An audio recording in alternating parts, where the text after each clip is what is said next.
여호와 삼마 같은 주제로 말씀을 드리겠습니다. 이 에스겔서에 나오는 이 여호와 삼마는 이 에스겔서에 딱 한 번 나오는 그런 말씀 단어입니다. 지금 우리 황영재님이 말씀을 하셨듯이 이 말씀이 나오게 된 그런 배경은 유대인들이 지금 바벨론에 포로되어 있는 그런 상황입니다. 70년 동안 그 바벨론에 포로가 되어 있었는데 이 에스겔도 마찬가지로 그 바벨론에 함께 포로가 돼서 긴 시간이 흘렀습니다. 한 25년 정도가 흘렀을 때 이 에스겔서에 나와 있는 이 예언을 하나님께로부터 이렇게 받아서 기록한 그런 내용입니다. 이 유대인들은 바벨론에 가 있으면서 물론 성전은 다 회파되고 또 성벽도 무너지고 이스라엘의 그 상징이라고 할 수 있는 그런 성이 무너져서 제사도 드리지 못하고 하나님을 섬기는 하나님을 찬송하는 이런 것을 이뤄버린 그런 상황에 처해 있을 때 그때 이제 이스라엘의 회복에 대한 그 말씀을 하시고 계시는 것이 이 에스겔서입니다. 우리가 잘 아는 대로 그 마른 뼈들이 붙어서 심줄이 생기고 뼈가 붙고 심줄이 생기고 피부가 붙고 해서 사람이 만들어지는 그런 그 예언, 그것이 완전히 죽은 것 같은 마른 뼈 같은 그런 그 이스라엘 사람들이 이제 회복이 되어서 정상적인 그런 사람으로 그런 나라로 회복이 되어서 이제 하나님을 섬기게 되는 이런 아주 희망적인 그런 메시지를 담고 있는 그런 말씀이 에스겔서입니다. 그런데 에스겔이 예언한 이 예언이 이루어지기까지는 한 수십 년이 지난 후에 사실은 이루어지는 거예요. 왜냐하면 에스겔이 지금 말한 이 때는 포로로 잡혀간 지 25년이고 이스라엘 백성들은 그 바벨론에 70년 동안을 거기 포로로 되어 있다가 이제 다시 1차, 2차, 3차 귀환을 해서 다시 예루살렘 그 성을 재건을 하고 그리고 이제 거기서 하나님을 섬기게 되는 것이기 때문에 이때 당시에 어떤 바로 이 예언이 성취된 그런 것이 아닙니다. 그래서 하나님의 말씀은 참 신기해요. 이렇게 즉흥적으로 이렇게 이루어지는 그런 말씀이 아니고 언약입니다. 약속, 예언.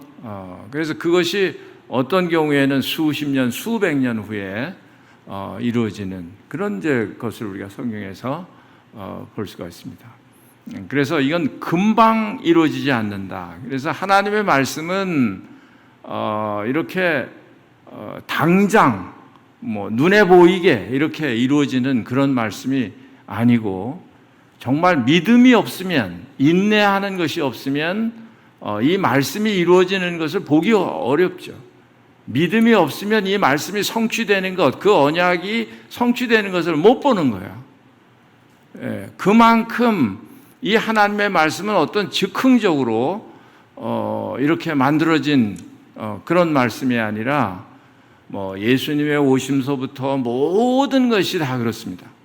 그래서 이 성경은 많은 그런 예언으로 만들어져 있는데 그것은 하나님께서 우리로 하여금 이 하나님의 말씀은 이렇게 신실하게 진실된 그런 말씀이다 하는 것을 우리에게 가르쳐주는 그런 말씀이기도 합니다.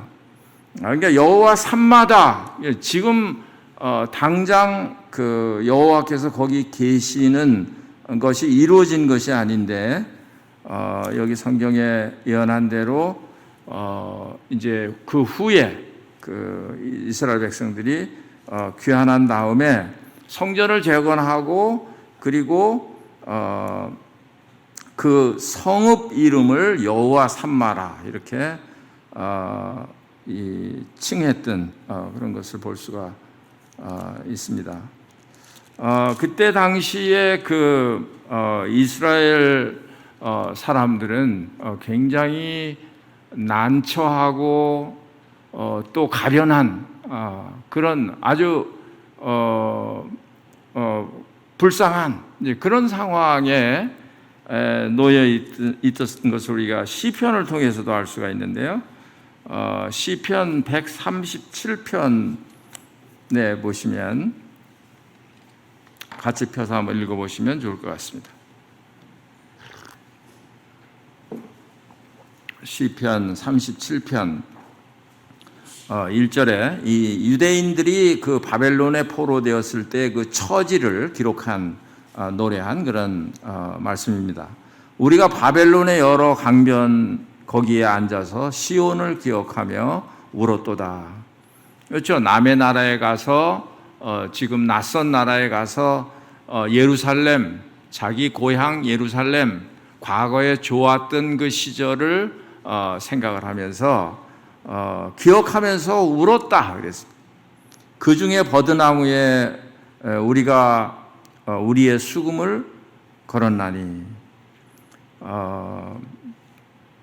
그 이 수금을 가지고 이 악기를 가지고 노래를 해야 되는데 이 유대인들이 그렇게 노래할 만큼 마음이 기쁘지를 않은 거죠. 그러니까 노래하지 않고 이 수금을 나무에다 이렇게 걸어놓고 노래하지 못했다, 노래할 수 없었다 그런 뜻이에요. 3절에 보니까 이는 우리를 사로잡은 자가 거기서 우리에게 노래를 청하며 우리를 황폐하게 한 자가 기쁨을 청하고 자기들을 위하여 시온의 노래 중 하나를 노래하라 함이로다.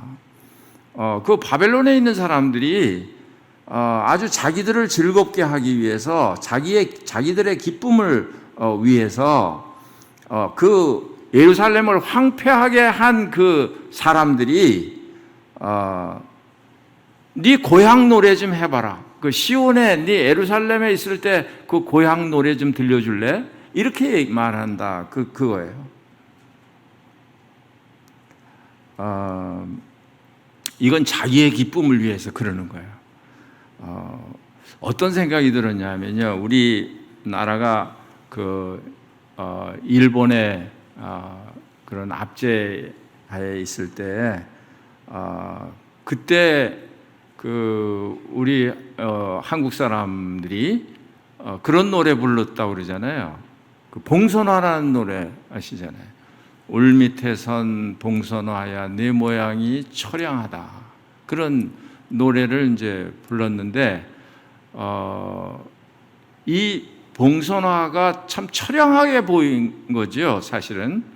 근데 그게 봉선화가 처량한 게 아니라 이제 대한민국이 그렇게 울 밑에 서 있는 그런 봉선화처럼 그렇게 처량하게 보인 거죠. 그래서 그때 당시에 이제 그 노래가 우리 한국 사람들에게 아주 즐겨 부르는 이제 그런 노래가 됐는데 그거는 뭐 일본 사람들이 오히려 그 노래 가사가 이게 그 좋지 않다. 그래서 그 노래를 막았다고 하잖아요. 못 부르게 막았다고 하잖아요. 이제 그런 이제 생각이 드는데 지금 여기에서는 그 바빌론에 있는 사람들이 너희 나라 노래 좀 한번 들려줄래? 그럼 참 재밌겠다. 뭐 이런 얘기죠. 4절에 보니까 우리가 이방 땅에서 어찌 여호와의 노래를 부를까? 이방 땅에서 어떻게 우리가 여호와의 노래를 부르겠느냐? 5절에 예루살렘아 내가 너를 잊을진데 내 오른손이 그의 재주를 잊을지로다. 잊지 못한단 말이죠. 잊지 못하겠다. 예루살렘을 잊을지언정 잊으려고 한다면 아마 내 이 수금을 타는 이런 재능을 잊어버릴 거다 하는 그런 내용. 6절에 내가 예루살렘을 기억하지 아니하거나 내가 가장 즐거워하는 것보다 더 즐거워하지 아니하실진데 내 혀가 내 입천장에 붙을지로다. 7절에 여호와 예루살렘이 멸망하던 날을 기억하시고 에돔 자손을 치소서. 그들의 말이 헐어버리라 그 기초까지 헐어버리라 하였나이다.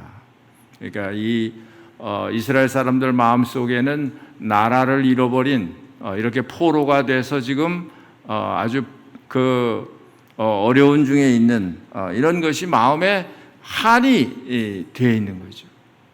그러니까 얼마나 그 바벨론 여러 강변에 앉아서 이스라엘 사람들이 울면서 이런 것을 서로 이야기하고 서로 나누고 이렇겠습니까? 이제 그러던 중에 여호와 삼마라고 하는 그 에스겔을 통해서 이런 이제 예언이 나타나게 된 거죠. 그런데 이것은 사실은 그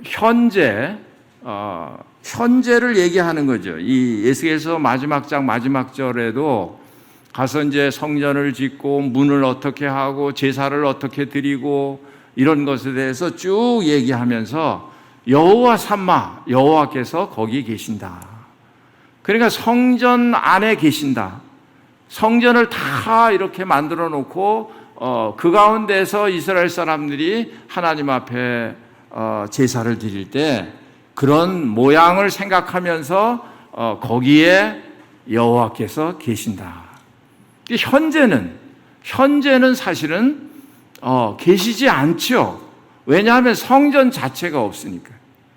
그러나 어디에는 계셨느냐 하면 하나님의 마음속에는 계신 거죠.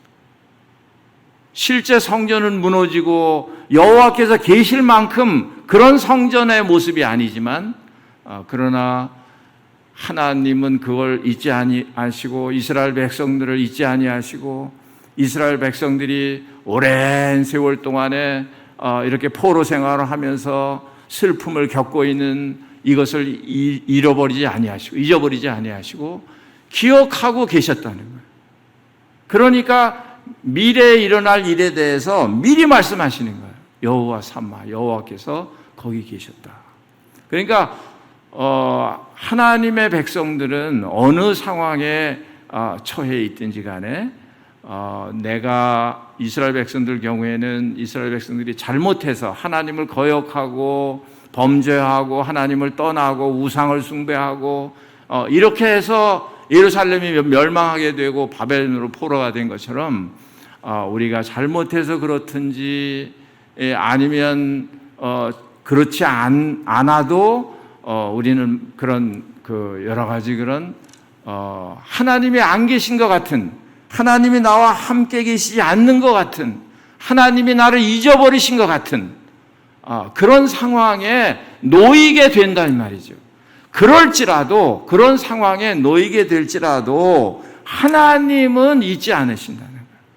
하나님의 마음속에는 내가 거기 계신다 하는 거예요.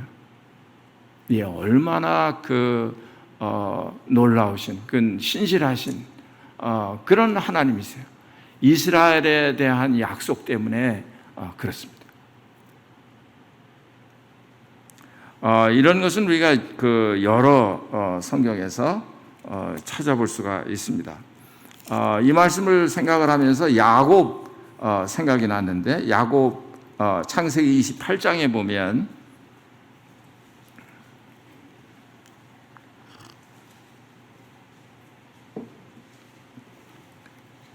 야곱이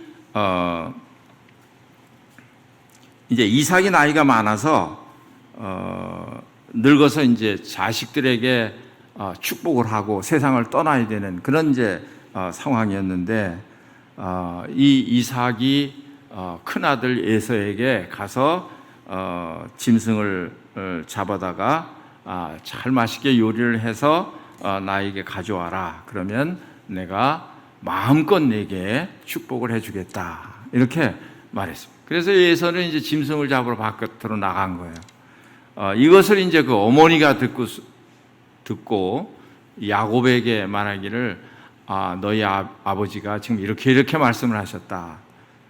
그러니까 내가 가서 내가 양을 잡아줄 테니 이 양고기를 요리를 맛있게 해가지고 가서 아버지한테 가서 내가 축복을 받아라.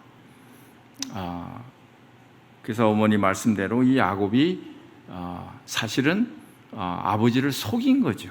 그래서 양을 잡아서 이것이 마치 사냥을 해서 잡은 그런 짐승처럼 맛있게 요리를 해서, 또 이제 에서처럼 이렇게 위장을 하고 털을 붙여서 이렇게 위장을 해서 꼭 에서와 같은 그런 목소리로, 그런 모습으로 이삭에게 가서 이제 축복을 받기 위해서 갔습니다. 그래서 야곱이 그 장자의 축복을 에서가 받아야 되는 장자의 축복을 야곱이 받은 거죠. 그러니까 이 에서가 화가 났습니다. 그래서 어떻게 하면 이 화가 풀리지를 않아서 야곱을 죽일 생각을 합니다. 그것을 이제 아버지가 알고는 네가 잠시 피해 있거라.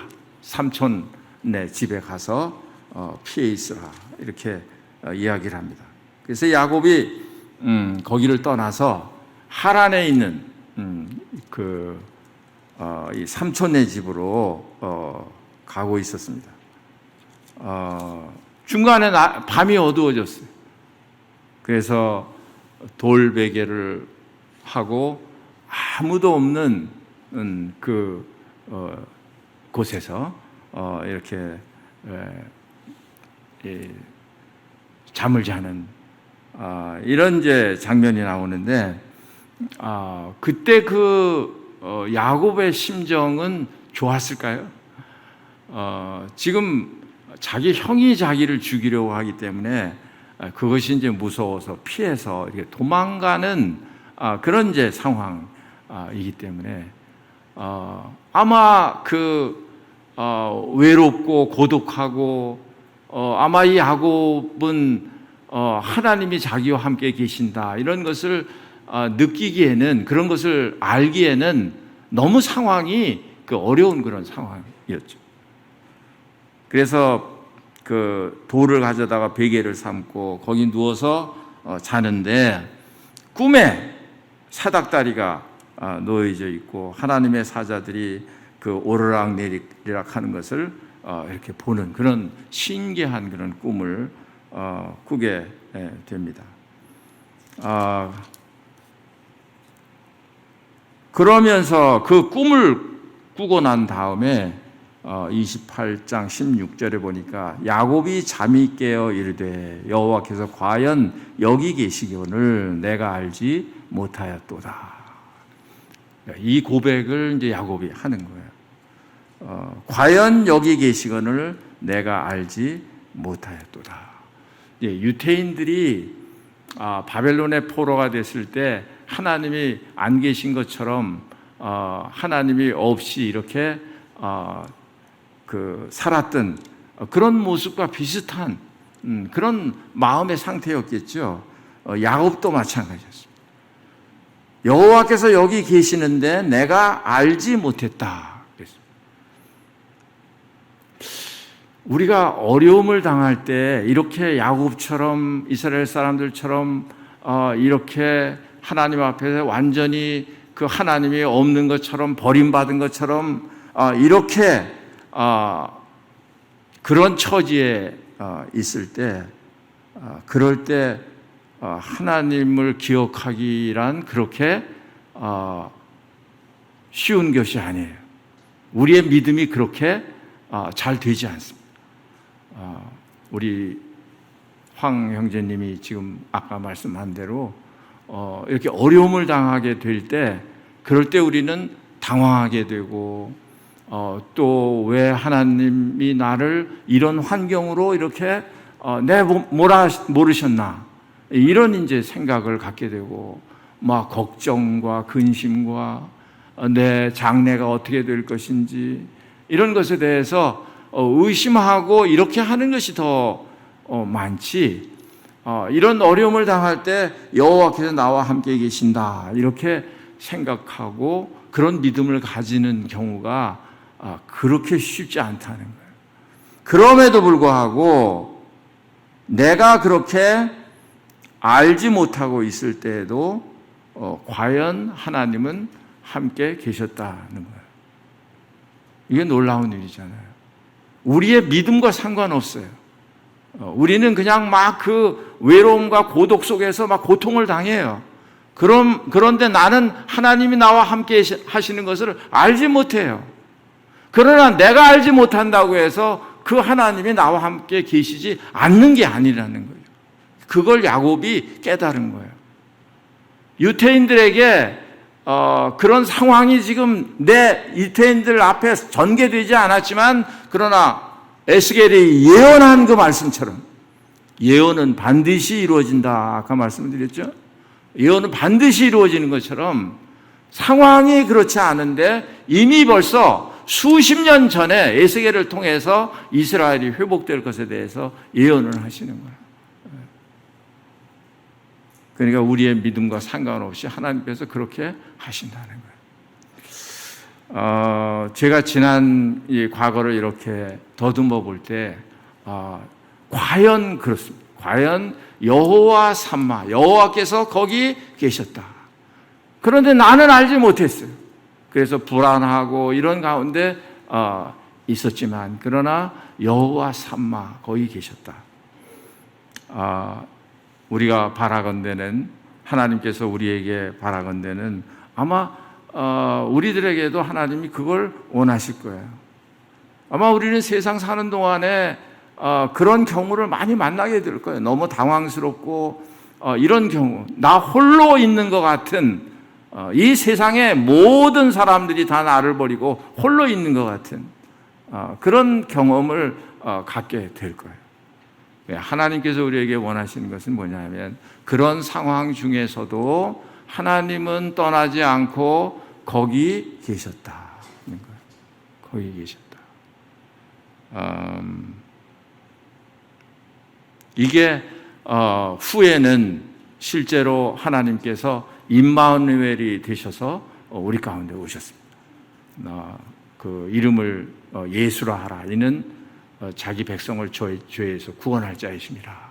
그 이름을 임마누엘이라 하라. 하나님이 우리와 함께 계시다 함이라. 그래서 본래 버려진 백성이, 죄 가운데 버려진 백성인데 하나님이 우리와 함께 계시기 위해서 하나님의 아들 예수 그리스도께서 우리에게 오신 거죠. 그뿐 아니라 우리 마음속에 예수님이 떠나신 다음에 성령께서 우리 마음속에 들어오셔서 또 우리 속에 계시겠다. 요한복음 14장에 그렇게 말씀하시지 않습니까? 내가 처소를 예비하러 가면 내가 다시 너희를 데리러 오겠다. 그런 말씀을 하시면서 가시면서 내가 보혜사를 보내주는데, 그 보혜사가 믿는 사람들 마음속에 계시겠다. 그래서 뭐예요? 우리 마음이 하나님의 성전이다. 구약시대 사람들이 성전 안에 하나님이 계시다고 믿은 것처럼, 지금은 그런 눈에 보이는 성전에 계신 게 아니라 그리스도를 모시고 있는 사람들 마음속에 성령이 계시는 거예요. 하나님이 계시는 거예요. 그게 성전이에요. 그러니까 하나님이 거기 계신 거예요. 구약시대 사람들은 떠나기도 하고 하나님이 예루살렘을 멸망하게 그냥 허용하시기도 하시고 떠나시기도 하시고 이렇게 하시지만, 그러나 우리 속에 계신 그 보혜사 성령님은 주님의 나라에 갈 때까지 우리를 떠나지 않겠다, 이런 약속을 하시고 계시는 거예요. 어떤 경우에도 떠나지 않겠다는 거예요. 우리가 하나님이 싫어하는 어떤 범죄를 저지른다고 할지라도 근심할지언정 우리를 떠나지 않겠다고 약속을 하신 거예요. 언제까지요? 주님의 나라에 이를 때까지. 이게 우리 교회에 향한, 우리 그리스도를 믿고 모시고 있는 우리들을 향한 그런 하나님의 약속이에요. 그래서 여호와 삼마, 이거는 우리들 가운데 이루어졌고 또 이것이 영원토록 함께 계시는,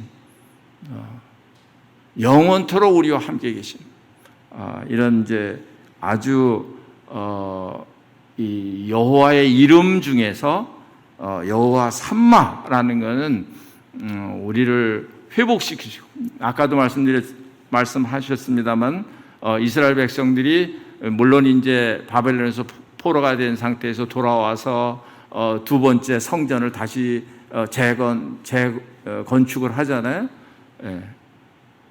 그리고 나서는 또 세월이 흐른 다음에 로마에 또 침략을 받아요. 그래서 AD 70년에는 또 그 성전이 또 다 황무하게 무너지게 되잖아요.